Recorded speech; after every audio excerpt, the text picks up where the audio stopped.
നല്ലോണം ആലോചിച്ച് മാത്രമേ ഈ ചോദ്യത്തിന് ഉത്തരം പറയാൻ പാടുള്ളൂ.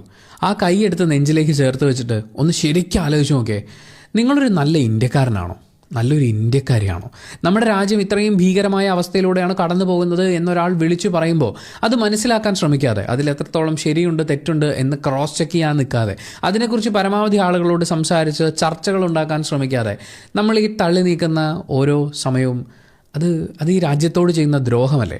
നമ്മളിപ്പോൾ നോർത്ത് കൊറിയയെക്കുറിച്ചൊക്കെ സംസാരിക്കാറുണ്ട്. അവിടെ ഏകാധിപതിയാണ് കാര്യങ്ങളൊക്കെ തീരുമാനിക്കുന്നത്. ആ ഏകാധിപതിയുടെ ഫോട്ടോ എല്ലാ വീടുകളിലും ഉണ്ടായിരിക്കണം. ഒരു ഭൂകമ്പം ഉണ്ടായിക്കഴിഞ്ഞാൽ അവിടുന്ന് രക്ഷപ്പെട്ട് ഓടുന്ന ആളുകൾ അവരുടെ മക്കളെ എടുത്തിട്ടില്ലെങ്കിൽ പോലും ഏകാധിപതിയുടെ ഫോട്ടോ എടുത്തുകൊണ്ട് ഓടണം. അതിനൊരു പോറൽ പോലും, ഒരു പൊടി പോലും പറ്റാതെ സൂക്ഷിച്ചു വെക്കണം എന്നാണ്. നമ്മുടെ രാജ്യവും ആ ഒരു യാത്രയിലാണ് എന്ന് തോന്നിപ്പിക്കുന്ന രീതിയിലുള്ള സംഭവങ്ങളാണ് രാഹുൽ ഗാന്ധി പത്രസമ്മേളനം നടത്തി വിളിച്ചു പറഞ്ഞത്.